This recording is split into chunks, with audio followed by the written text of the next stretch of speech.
makalahiripun ing Madinah madhep Rasul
Bujeng-bujeng iblis lanat padha jek-jekan.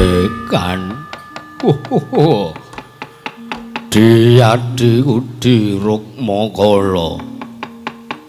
Apa Kakang Rukmuka? Apa Kakang coba to rasakno. Graitanen. Gunakna rasa pangrasamudi. Jroning awake dhewe entuk paukumaning dewa. Awake dhewe disotke dadi buta loro dening Hyang Pikulun Manikmaya. Kenen nglakoni paukuman awake dhewe kudu mapan ning madyaning alastik brasara iki. Wis 7 candra suwene. Lah kok 3 candra kepungkur iki pun Kakang ngrasake. Yen to kaya-kaya ana sing nyumpet sing dadi dalan rejekine awake dhewe di teges angel nggone bakal golek pangan. Aja meneh kok golek pangan ibarat arep obah metu lelaku. Ana ing wewengkon alastik brasara wae. Lah kok dadi kacilakan kaya manggene kanane di apa si Aduga ngrasake. Ndak kira si Aduga bakal ngrasake mergo pancen iki ndak rasa walate awake dhewe mergo nandhang kaluputan ana ing kayangan temah nglakoni paukuman kaya ngene di Rukmakala. Kakang Rukmuka ya Kang. Yektine ora mung Kakang Rukmuka wae ngrasake kanan sing kaya ngono. Rukmakala uga ngrasake wis 7 dina tak ampet lara jroning wetengku. Merga ora ana sato kewan sing dadi ganjeling wadukku Kakang. Aku wis 7 dina poso babar wisan ora mangan. Sartane ora ngombe merga golek sumber banyu. Mata banyu ki apa? Sumber banyu, mata air wae ora sabasake. Sumber panguripan sendrang asat kabeh, kali asat kabeh. Kakang bingung rasane ngatiku. Apa kelakon derajate awake dhewe bakal kaya ngene selawase? Lan apa ya bakal sapa Kakang Wela? Lah kok dadi ana satra ingkang wani mlebu ning alastik brasara. Monggo iki alas gawat kliwat wingit kepati. Satu mara satu mati jalma mara mesti keplayu. aja kok jamak lumaring menungso nadyan Jawata ora wani mudhun ana ing alas kene. Lah kok dadi kaya ana bocah nom-noman wani nrabasing alas tik brasara. Oh, ayo dielekke ora kena dielekke apa kelakon mati dening dadi pangane awake dhewe Kang.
Lah kok dadi ana buta loro ngepung karo Bratasena.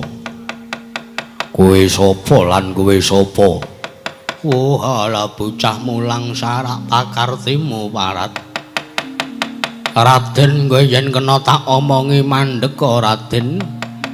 Kowe yen kena tak omongi mandeka.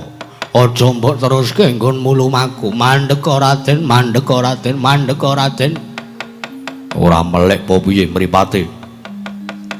Wis reti aku mandeg isih dindeg. Oh, lah iya wae. Piye to kowe iki? Kowe iki ya kepiye to kowe iki? Kowe sapa Raden? Sajak satriya gagah pideksa. Takon karo aku satuling ukir tawu. Ya iki Raden Bratasena panenggak Pandhawa.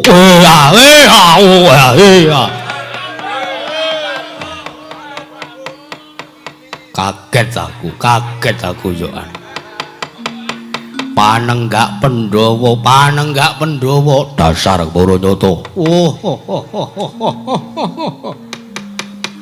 Raden Bratasena adine Raden Yudhistira. Kowe aja maca masa depan lho kowe ora. Kowe kuwi sapa? Tepungke Raden aku ingkang tunggu alas tik brasara. Ya aku Dedya Kala Rukmuka, aku Rukmakala. Kowe Rukmuka lan kowe Rukmakala, dasar Kebaranyata. Ana wigati apa kowe mlebu ana ing alas tik brasara kene? Dedya Kala Rukmuka, mangerti yo. Wigatiku mlebu ning kene iki ora ana sambung rapete karo dapurmu. Mergo aku duweni ancas kekayuhan pribadi, duwe kekarepan aku goleki ana ngendi dununging guwa Sigaranggu. Mula ora sandadak kowe kokean bebangal. Aja dadi pepalange Bratasena, nggonku bakal ngupadi apa sing tak gayu. Wah, ndak mengko malah mung bebangeri asmane Raden Bratasena. Anggo sik Raden. Lah kok sajak kemlewat ucapmu kaya ngregem jimat kaya wani ndilat wesi abang barat. Sajak sampean ora ngerti yen to guwa Sigarangga kuwi papan dununge Dedya Kala Rukmuka. sajak kowe ora ngerti ya nek guwa Sigrangga kuwi papan dununge pasaryaning Sun Yadidya kala Rukma kala. Ora sah kowe wong loro do gawe-gawe. Wong aku ya ngerti sejatine kowe wong loro uga ora mangerteni ana ngendi papan dununge guwa Sigrangga. Modar. Kaya arep konangan iki. Heeh. Kula Kang Saka kuwi ora sadhuk dadi pepalange Bratasena. Niatku wis santepi aku pengin gayuh ilmu kasampurnan. Srana aku golek kayu gong susuhe nganggen. Nanging malah ketemu karo wong kaya dapur-dapurmu kuwi. Wah, keparat. Kowe sajak wis nguwongke karo Yaksaya Raden Bratasena. Kowe keduka iso ketemu wujuding Guwa Sigrangga ingkang mbok tuju. Waton iso ngalahke nglundhungke sirahe Dedya kala Rukmuka. Maju jangkah ora bakal tinggal loncat.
Kakang.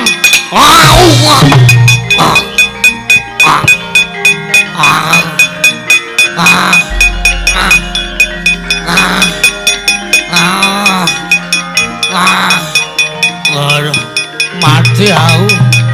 Mati aku. Mati aku. Wah.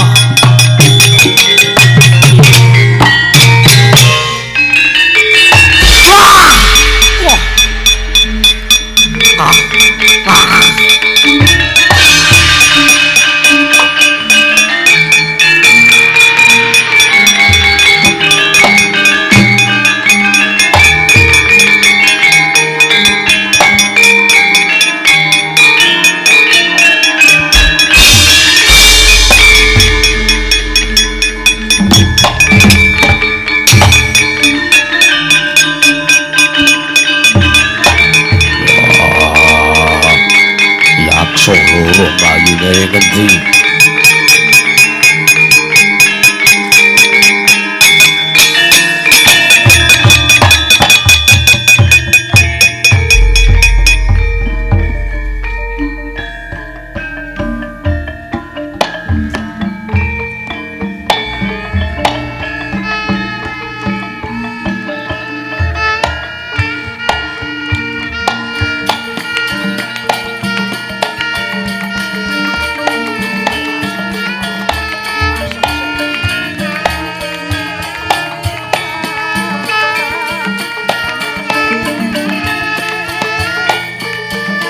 marane mangoso nyong ngambrang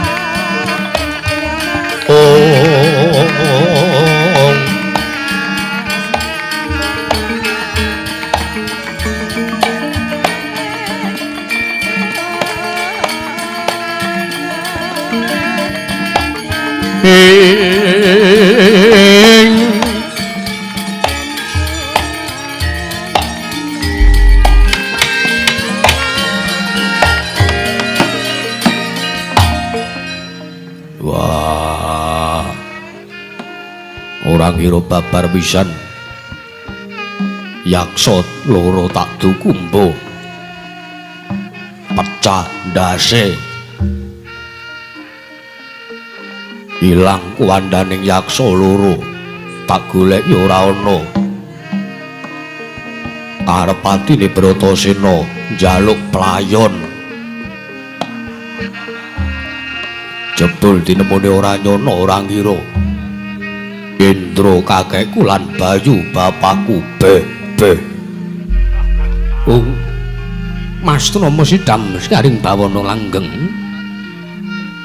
Bratasena pancen iya aja kaget ya nggih payah ulun ya panjenengan ulun ing teng Ngejawantah sesingla wujuding yaksa loro aran Dedya Rukmuka lan Dedya Rukmakala Bratasena ya aja cilik manah kita mergo sejati ulun ingkang methuke kelawan jiwa raga kita ya jeneng kita Indra kakekku lan Bayu bapakku ya ora apa-apa banget panarimane Bratasena senajan to kepiye wae Bratasena ngaturake sembahku katura ana ngersani Indra kakekku lan Bayu bapakku ya nggih Bratasena ulun tampa mbuya liwat pangestu ulun tampan ana Bratasena ulun tampa pangestu ulun tampan ana sabanjure apa kang dadi wigatine dene Indra kakekku lan Bayu bapakku methuki kelawan Bratasena ning alas Tebrasara Bratasena ana dawuh apa marata diagilerem rasa pangrasa kita jeneng ulun bakal njarwani kelawan jeneng kita monggo apa kang dadi wigatine ulun Ngejawantah nggih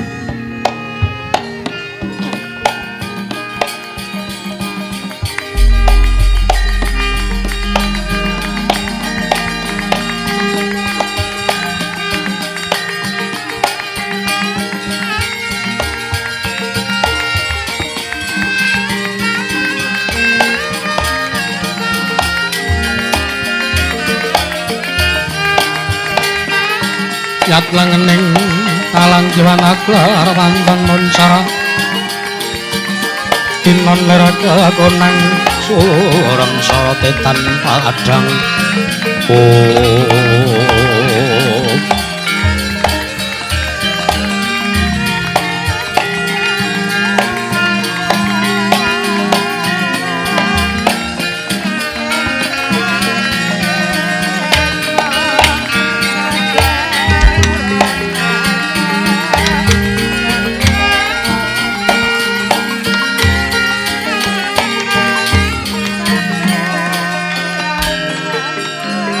Bratasena Indra kakekku ana paran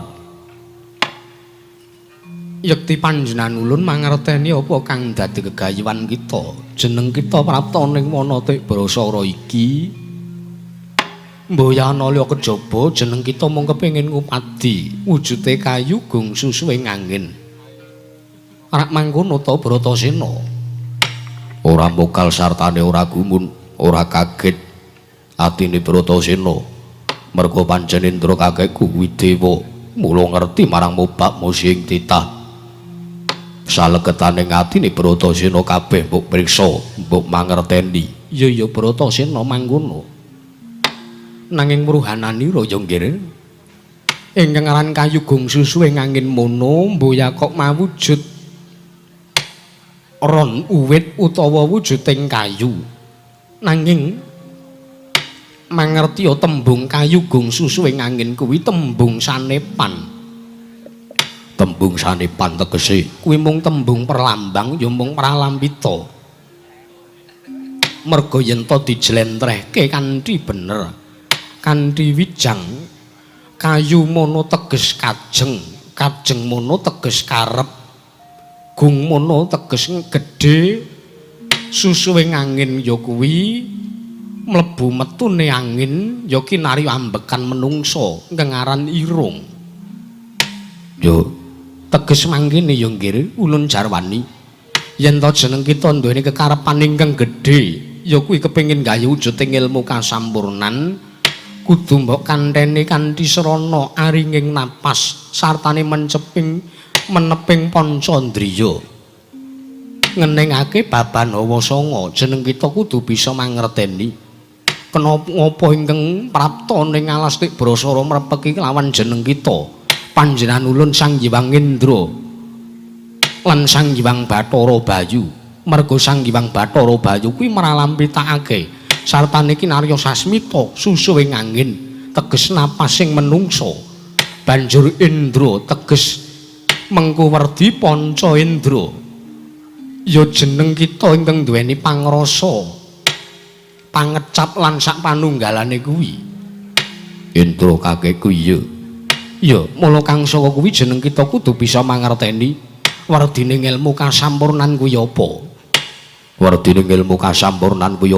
Bratasena ana dawuhmu apa jeneng ulun mboya bakal mbabarake ana ing kene merga dudu wewenang ulun merga jeneng kita duweni gegayuhan mula jeneng kita dhewe ingkang kudu tansah budidaya ya mung ana dawuh sartane ana mandat saka Hyang Pikulun Manik Maya ingkang kudu ndaturake ana ngarsane Bratasena lumantar Sang Hyang Bathara Bayu wujude apa wujude ya kuwi ali-ali mustika ya pusaka Manik Candrama ingkang dayane keduga bisa jeneng kita gunakake nalikane nyemplung ning segara Bratasena Ridho mawara mangawara awara-warahan tengaraning ajurit kang magara gangsa tetekadya putala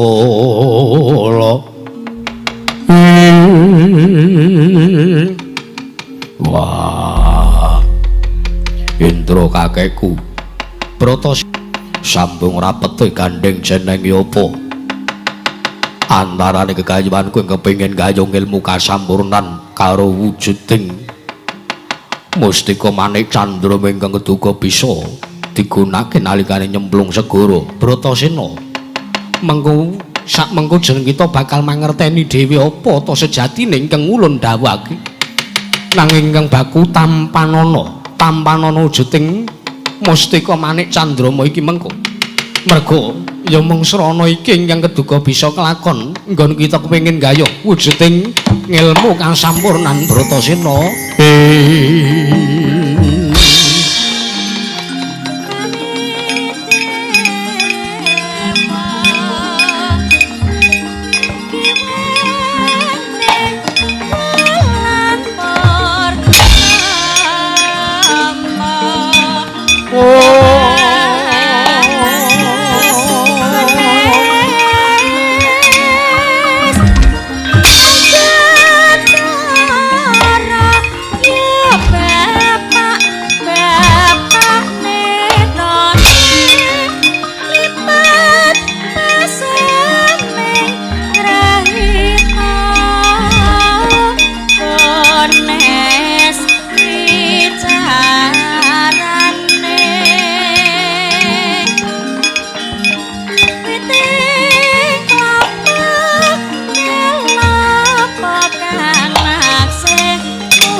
Rasane Bratasena.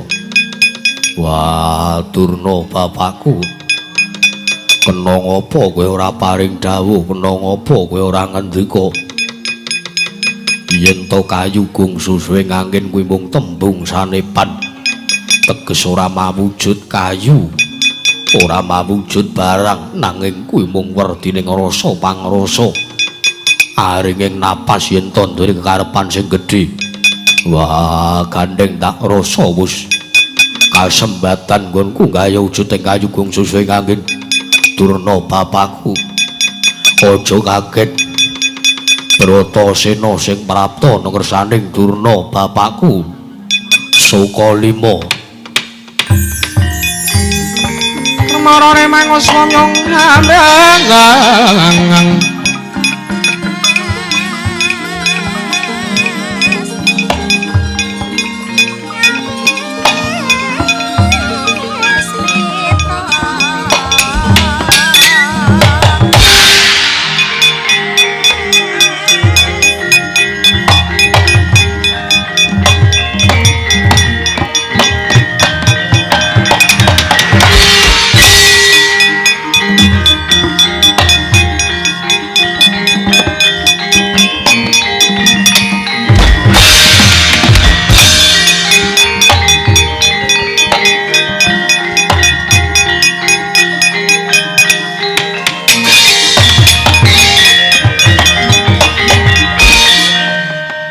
iku saknyatane kuncen seret pinangun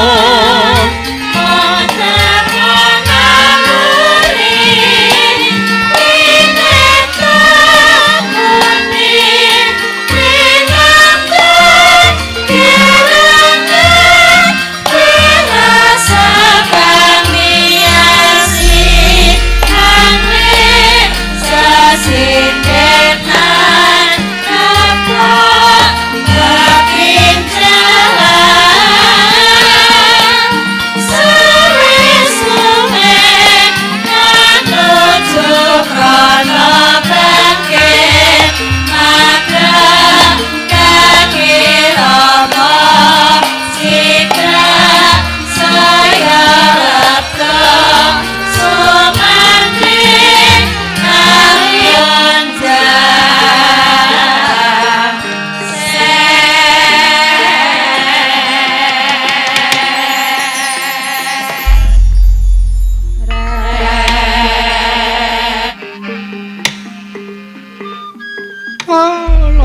Lole kenthos waru gembal manyar-manyar do ning dungkul wana alas dadi wana. Bratasena anakku wong gagah wong pideksa. Durung nganti ana wektu. Durung asih 3 dina nggonmu tak utus ngupati wujuding kayu gong susuing angin. Ingkang mapan ana ing madaning Manatik Brasara. Bratasena. Lah kok dadi teko kowe wis prapta ning pertapan Sukalima nggarep Bratasena? Kepiye? Kepiye apa ya kasil entukmu ngupati? Apa malah gagal nggonmu goleki wujuding ayu gong susuing angin Bratasena? Wah. Durna bapakku. Bratasena kepiye? Ora kok gagar wikar nggonku ngupati wujuding kayu gong susuing angin. Nanging tak rasa yen to aku matur ana ngersane Durna bapakku mengkone Durna bapakku ora bakal marem kelawan apa ingkang wis ndak upaya sartane ndak budidaya ngupati wujuding kayu gong susuing angin. Ora apa-apa Bratasena, ora apa-apa, ora dadi ngapa. Oh, ora-orane yen aku mengko nesu, ora-orane yen mengko bapakmu duka. Merga kabeh apa sing mbok upadi kuwi bakal gawe mareming atine wong tuwa minangka guru lan minangka bapakmu iki. Durna bapakku ya. Kepiye Bratasena? Nalika semono aku wis mlebu nang madaning Manatik Brasara. Ketemu lawan wujuding yaksa loro. Arane Tidya Rukmaka lan Tidya Rukmakala. Yaksa loro sajar mepalangi karepane Bratasena. Wekasan dadi pancakara antarane Bratasena kelawan yaksa loro. Wekasan kanthi tak dukumba sirahe pecah kuwandane ilang lah kok teka Enggeng Abiyantara lan Ngejawantah manuksma wujuding yaksa loro ora iku coba mung Indra kakekku lan Bayu bapakku dawuh Indra kakekku wujuding kayu gong susuing angin kuwi ora ana tek merga kuwi mung tembung sanepan. Teges Bratasena kudu ngonceki teges kayu gong susuing angin. Kayu kuwi teges kajeng. Gong kuwi teges gedhe. Susuing angin ya kuwi bolongan mlebu metune napas manungsa urip. Teges ngendikane Indra kakekku yen to duweni kekayuan ingkang gedhe kudu dikandheni kanthi aringing napas meneping pancandriya. Ora kena srogal-srogol, ora kena ndone watak murina. Yen nganti mengko duweni rasa senggit sithik wae, bakal gagar wigar nggone Bratasena gayuh wujuding ilmu kasampurnan. Wah, ndak rasa wis cukup nggone Bratasena ngupati wujuding kayu gong susuing angin. Mula tak aturake perkara iki ana ngersane Durna bapakku ing Sukalima. Durna bapakku.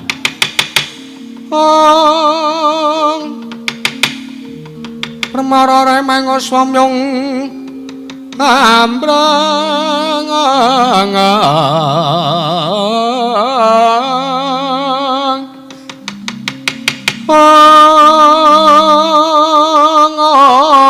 ngati karenaning kaswase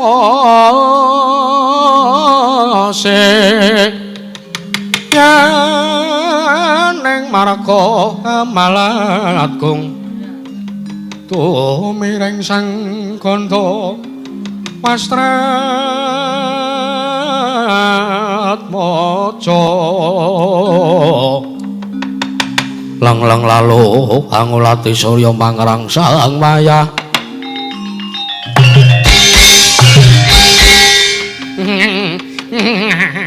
ya aku wis suwe ra tau krungu tabuhan kuwi merga wonge ya arang mangkat ta Durna bapakku ya. Beh. Bratasena. Durna bapakku apa? Lekene wis cilik. Piye? Oh, yektine pancen kuwi ingkang ndak karepake, kuwi ingkang ndak jangka Bratasena saka kowe. Nggonmu tak dawuhi ngupadi wujuding ayu gong susuing angin. Banjur sarana sabanjure laku nggonku ngupadi wahyu kasampurnan apa? Sing ping pindhone Bratasena. Yen to kowe ngupati wujuding ngilmu kasampurnan kawruh sangkan paraning dumadi sastra cetha paripurnaning mangsit pangerwating diyu sepisan kowe wis kelakon ngupadi wujuding ayu gong susuing angin lah ping pindhone iki oh kowe kudu iso ngupadi ya kuwi wujuding tirta pawitra maning suci ya kengaran banyu suci Perwitasari banyu suci Perwitasari aku kudu ngupadi banyu suci Perwitasari Bratasena iya banjur mapane banyu kuwi ana ngendi mapane ora lho sapa ya mung ana madyaning segara ana telenging samudra samudra ngendi segara ngendi bapakmu dhewe ora weruh nanging sing baku yen to pancen antep tekadmu kepengin ngupadi ngilmu kasampurnan kawruh sangkan paring dumadi kowe kudu iso njangkepi seranane ya kuwi sarana kowe duweni wujuding banyu suci Perwitasari wah yo wis to kedhawe durna bapakku yen mangkono aku mbok dawuh supaya nyemplung ning madaning samudra kanggo golek ana ngendi dununging banyu suci Perwitasari Bratasena mesine ngono banjur segara ngendi kudu tak cemplungi Bratasena sakarepmu babagan segara ngendi sing arep mbok cemplungi sakarepmu kowe arep nyemplung segara lor kowe mlaku ngalor kowe arep nyemplung segara etan mlaku ngetan kowe arep nyemplung segara lor utawa nyemplung segara kulon kowe mlaku ngulon nek kowe arep nyemplung segara kidul ora usah mampir-mampir yo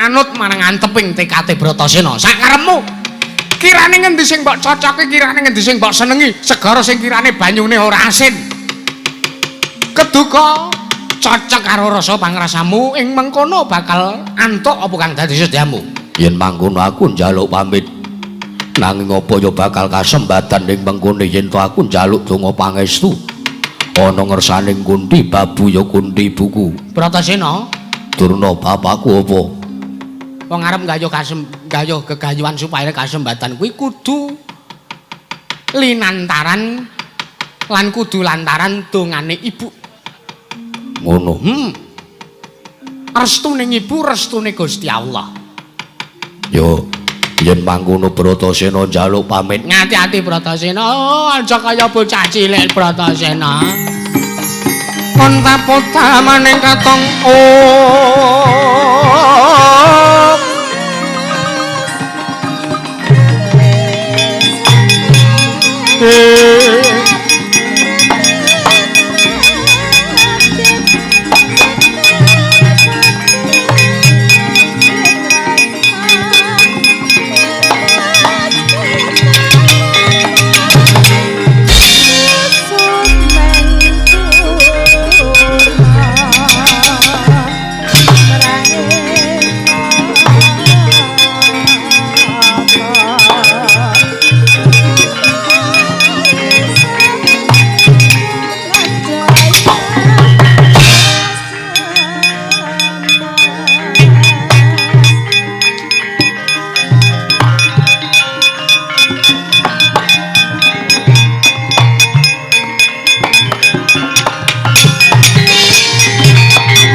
Bratasena bocah kok le jujur bocah kok le prasaja kaya ngono kowe le kowe tak dawuhi nglakoni kaya ngono kowe ming mendel wae ora mikir tembe mburine ya Bratasena yektine ora-orane yen Kadurna bakal nglilake kan apa sing dadi kayuanmu ora-orane nek Begawan Durna ngeculke karo Bratasena tak tutke saka kedoan lakumu tak dombengi Bratasena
langening alang yana gelar pandan moncar tino lir kekonang surem sorotetan badang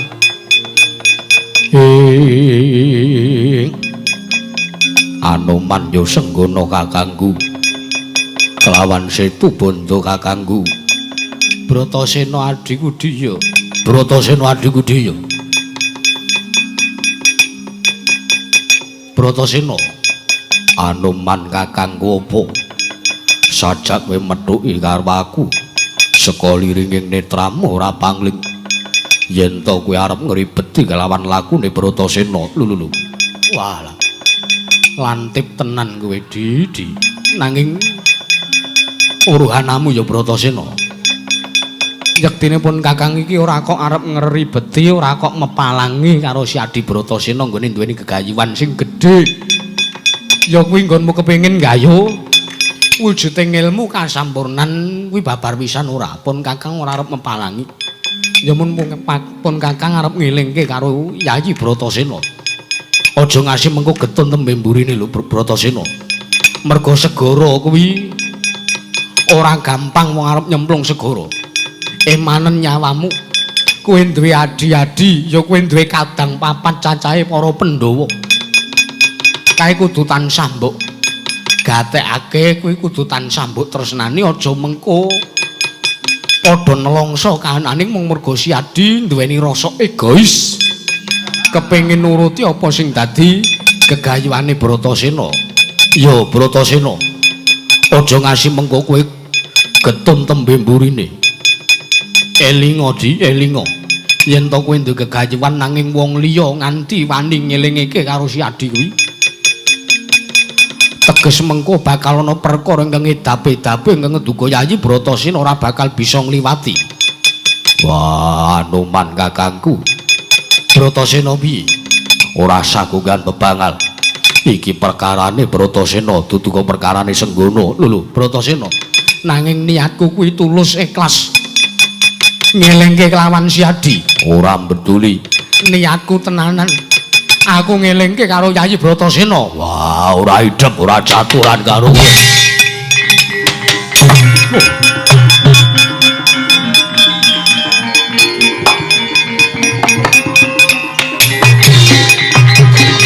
wah jagat pangestungkara Bratasena semune kowe kok kaya nesu karo apa sing dadi ature Senggono wah lah kamangka aku mung kepengin njajal kira-kira nek aku mepalangi karepanmu apa kira-kira kowe iki iso tek-tek wah lah jebule pancen kaya tugu watekaning adikku Panenggak Pandhawa kae ya Bratasena ora-orane aku ngganggu ing dadi karepanmu nanging bakal tak tutke saka kaduhan tak sawang kaya ngapa nggonmu ngupadi goleki jati dirimu pribadi Bratasena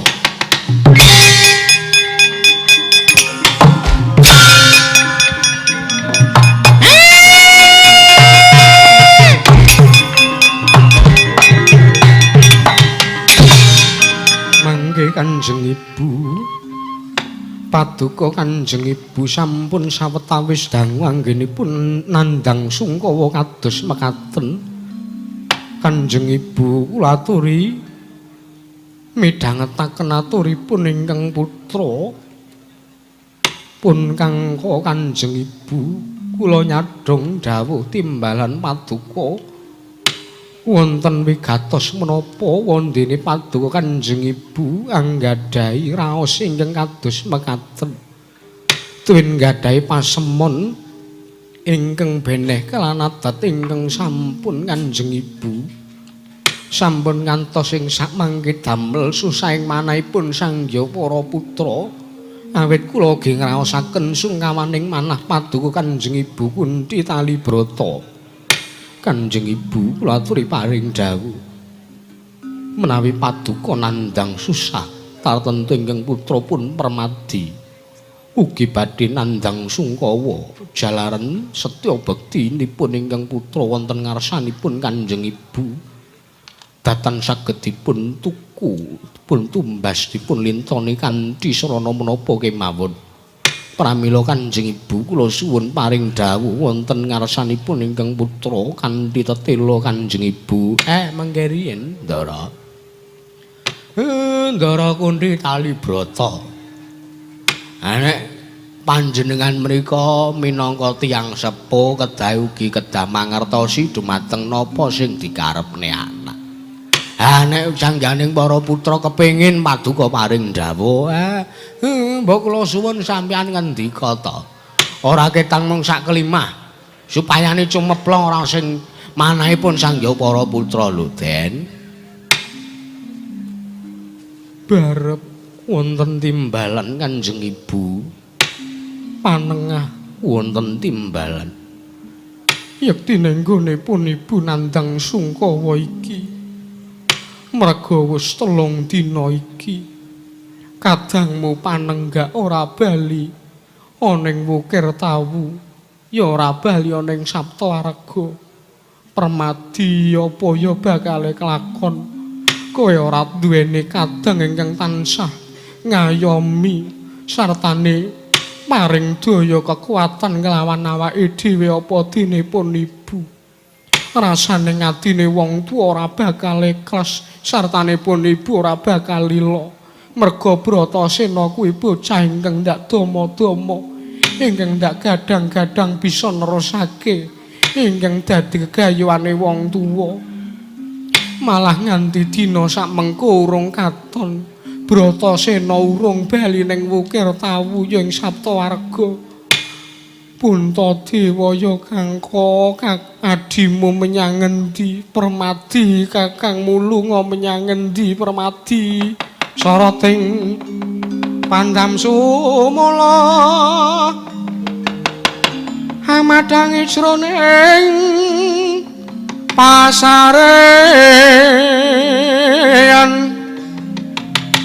kenani watana remu-remu kalingan ngrangan sang diamana hengkung sumungkem kuleng sang kakung rerempo alon wowo sira aboyayi eman maneman iratende prangta yayi ulun tadarunte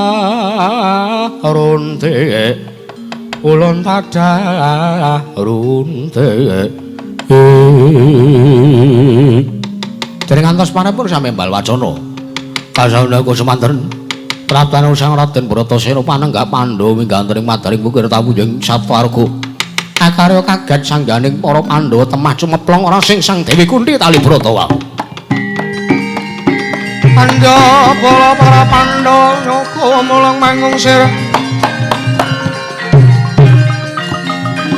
Manggung sira prasata Kurawa kambak Ongkesra kalatute para layot sagung praratu.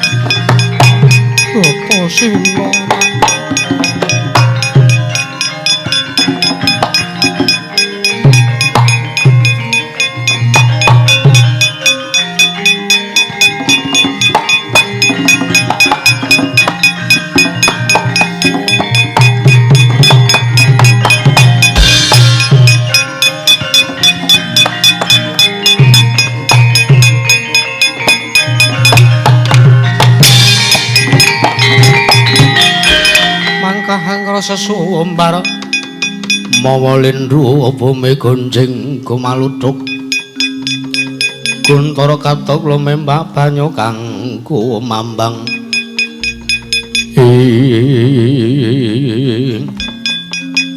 Kunthi babu aku ngaturke basaku katuru Bratasena iya tak tampa menyang endi wae nggih lagi sowan ning pertapan Saptawarga. Wah, Kunthi buku sing gedhe pangapuramu.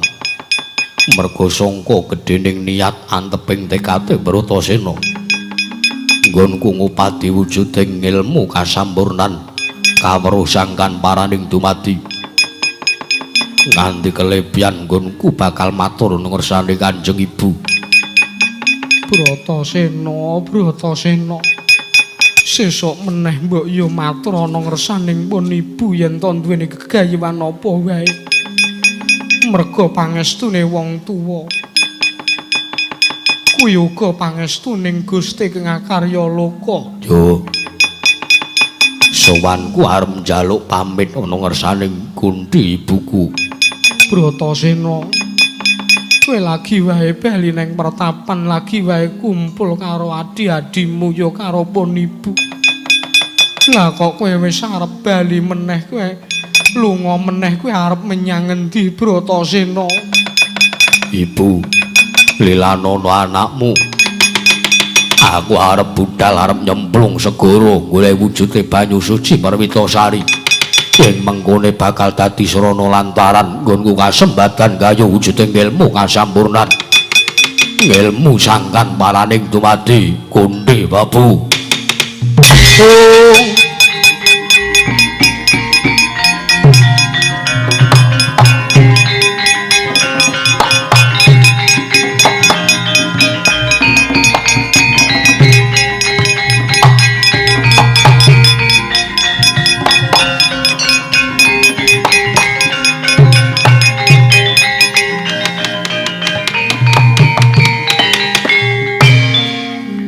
Bratasena anakku, kira anakku. Bener ingkang dadi rasa pangrasanipun ibu. Layak to layak ora jenjem nggonku mapan ngenteni praptamu Bratasena. Jebul kowe duweni gegayuhan ingkang kaya mangkono. Sapa ingkang dawuh kelawan kowe Bratasena? Wah. Durna bapakku ing Sukalima ingkang dawuh lawan Bratasena supaya nyemplung ana madaning segara ya madaning samudra ngupadi wujuding banyu suci Perwitasari. Bratasena, yen kowe isih tresna, kowe isih ngabekti kelawan ibumu ya nggih. Wurungna ya nggih, wurungna. Pon ibu moh kelangan kowe. Pon ibu wegah yen to mengko para Pandhawa urip wong lima tanpa Bratasena. Gundi Babu, wis tahan tepi tekade Bratasena. Aku arep ngupadi wujuding ilmu kasampurnan. Ngerti ya Bratasena. Pon ibu ngerti, pon ibu mangerteni. Sejatine gegayuhanmu kuwi pancen mulya, merga kowe kepengin ngupati jati dirimu dhewe.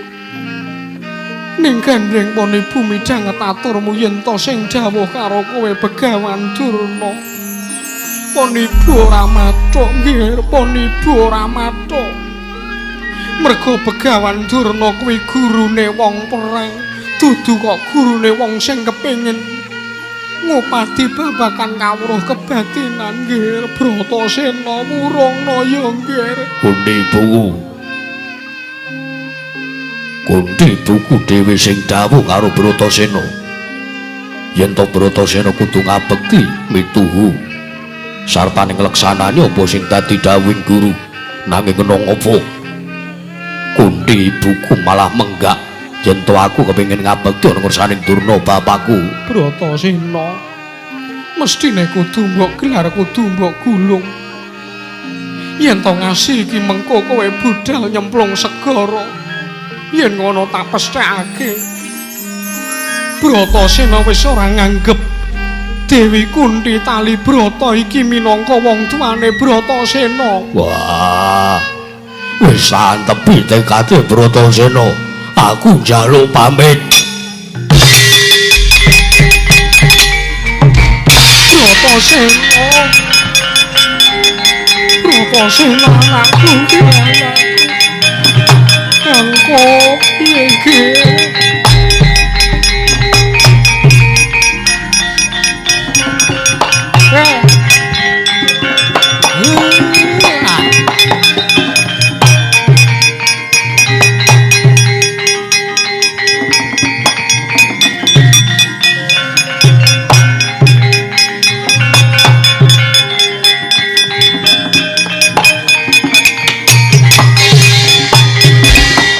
mareka den prayitna semuri reseka balik titiyane Gandayani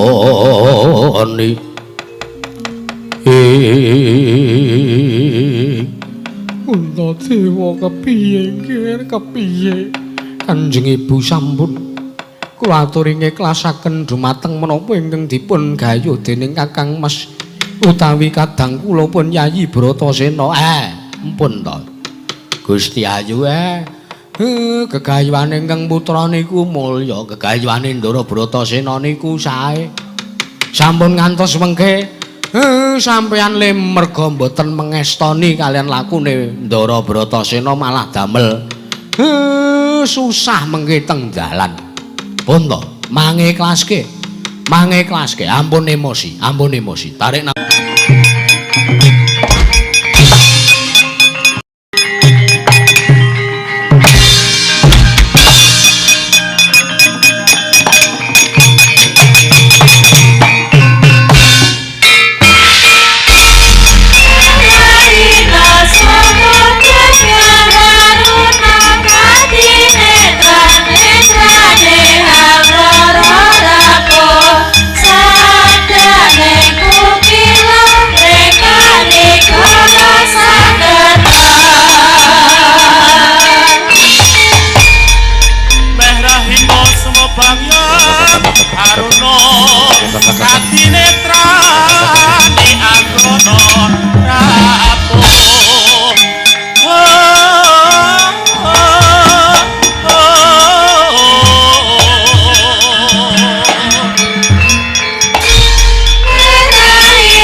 Mas Rama sidam sekaring bawana langgeng naga Nemburnawa wonten dawuh Sang Nawaruci Marata Dyagi sawangen ana sak tepining samudra ya ing segara kidul Bratasena bakal nyemplung padi wujuding tirta pawitra maning suci Marata Dyagi sawangen yektine panjenengan ulun dawuh kang kaya mangkene jeneng kita wis mangerteni ngestaken dawuh mrengaten nyuwun pamit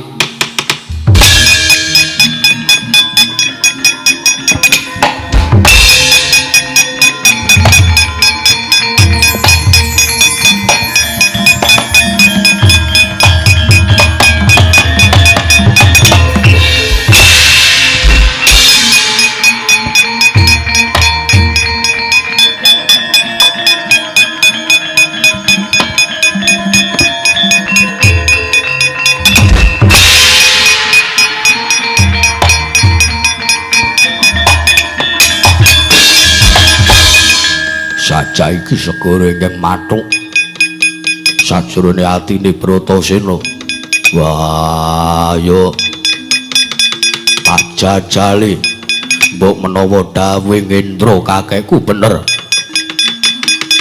ngendikane pusaka ya ali-ali ya mustika manik candrama bakal migunani nalikane aku nyemplung ana ing madaning segara tak cobane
dene aku nyemplung segara tekono wujuding naga sak bongkoting ngetal gedene temah kuandane tak sigar dadi loro kuandaning naga ilang aku kesampyuk ombak nganti prapta ana ing sak pinggiring pulo alit iki malah ana bocah bajang sunare nelahi nyurumake Sarati Sang Hyang Pratangga Pati nganti kaya golek kencana. Wah, kowe sapa bocah? Mas Trama Sidam Sikaring Bawana langgeng kulup Bratasena. Mestine jeneng kita durung sumurup marang panjenengan ulun. Merga lamun jeneng sira kepengin mangerteni ya panjenengan ulun iki sejatine ingkang asta wiwara gegayuhan kita. Wah, edan luwih elok sarta mokal. Dene katemben iki aku ketemu karo kowe. Teko kowe bisa ngucap kang ora ngenaki ati kaya mangkono. Kaya paran aku iso percaya dene kowe ngaku sejatine kang asta wiwarane gegayuhane Bratasena. Bratasena waspadakna epek-epeke panjenengan ulun iki kang minangka tandha yekti sapa ta sejatine panjenengan ulun Bratasena.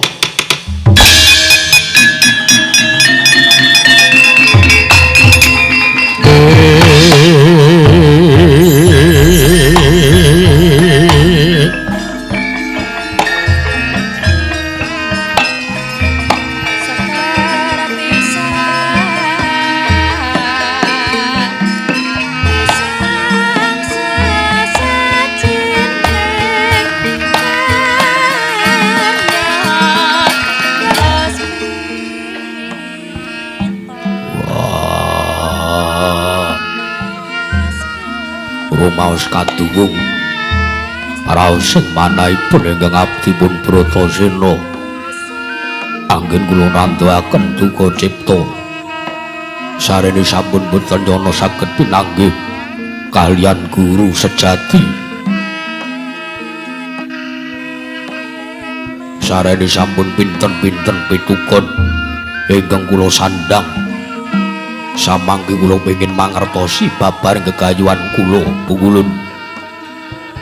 Iya Bratasena ulup nadyan panjenengan ulun wis datang kasamaran marang krenteking ati kita marata diake jeneng kita Manjinga Guwa Garba Ulun ya ing kono dununge sedyanira nun mangke Bungulun Sang Ruci Bathara sesembahan kula tanggih lampanipun anggen kula badhe saged kelampah mlebet wonten Guwa Garba Paduka awit bobot timbange wujud jangka menawi saged sajiwa Bratasena kula wonten timbalan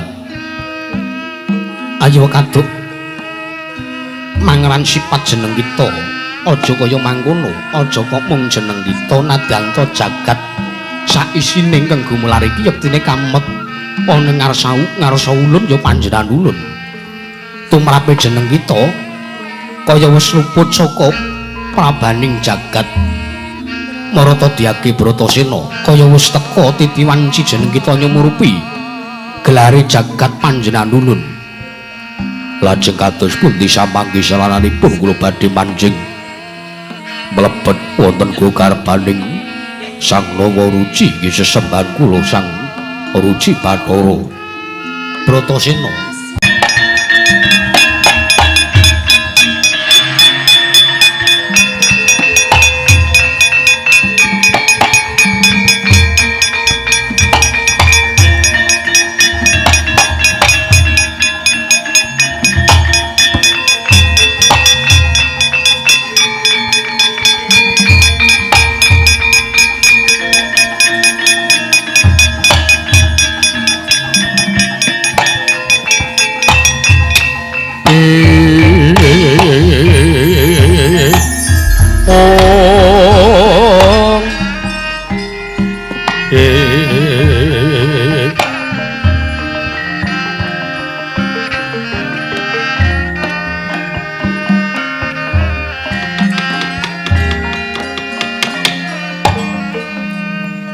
Bratasena apa kang katon ing kita sartane apa ingkang kita sawang Tungulun samangke kula mboten sumurup sangkan paraning kiblat awit peteng dedeli mengandu ulun yaiku ingkang sinebut alam peteng dene sarana bisane padhang kudu percaya marang Kang Maha Wisesa sartane mituhu apa kang dadi dawuh lan parentahe sakmengko tingkemna netra kita apa kang kadulu Bratasena katingal samudra kungkang tanpa winates yaiku wahananing ati sabanjure apa kang katon ing sira punika katingal wonten cahya gangsal perkawis inggih wujuding punapa menika Wulun yaiku kang sinebut Pancamaya wahananing jantung yaiku pangareping sarira dene kang urup werna papat abang ireng kuning sartane putih mau minangka dadi drugamane lampus bisa patining manungsa mboya bakal manunggal marang Galbing Widi dene sararane kudu tapa Bratasena lajeng katingal cahya wolung werni manunggal dados sajuga punika menapa Wulun yaiku kang aran Obra Markata yaiku wahananing Hyang Wisesa kawimbuhan wahananing Pramana jatining rupa kang kadya retna muncar Obra Markata ana kang maya-maya iku yekti panunggale dat kang misesa jagat ya kang misesa jagat gedhe ya kang amisesa marang jagat cilik lajeng ingkang pundi ingkang kedah kula ulati Wulun marata Dyaki Bratasena wis padakna kang permana jeneng kita weruh rerupan apa wonten wujudipun cahya kados tawon gumana wening mawa prabawa ayem-ayem kang jeneng kita ulatiku ya ingkang sinebut pramananing suksma kang kasat mata iku muhung pramananing sih asline kaya simbaring kekayon candrane kaya wayang kinudang yaiku kang sinebut urip sakjroning pati sakjroning urip Wulun wah menawi kepareng kula boten nedya wangsul awit manah raosipun ingkang abdipun Bratasena sampun sekenca anggen kula mapan wonten ing mriki Bratasena wonten timbalan jeneng kita mung duweni wewenang ngicipi kamulyaning urip nanging durung titimangsa sira murut marang kaset dan jati jeneng kita mboya kena gege mangsa awit mangertiya kang sira lakoni kabeh mau ya kang sira upadi banyu suci Perwitasari apa dene sastra Jendra Ayuningrat Bratasena wis tumuli metuwa ulun uga bakal bali marang sejati ulun sartane jeneng kita bakal ulun maringi wujuding pusaka kinarya pratandha sartane jeneng kita wenang nggonake jejuluk utawa kekasih Sang Abhiseka Werkudara Bratasena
sangking kutha sang guru kula Yanamutusa sang Sri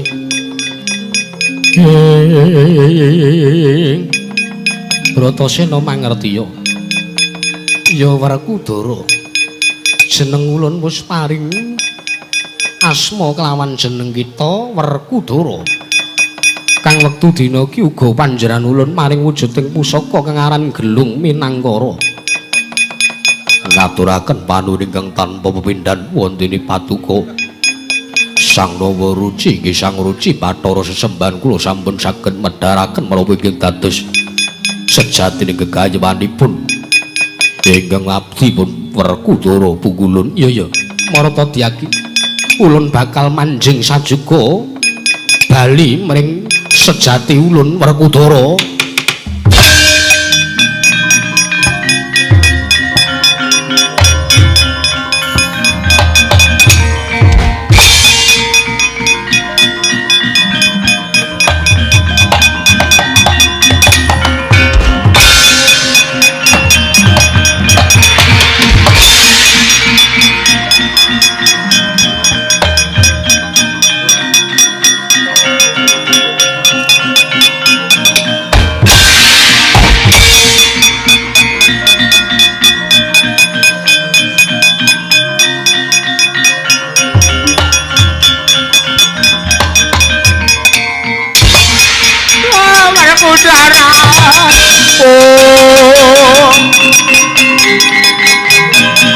Putara anakku kowe kelakon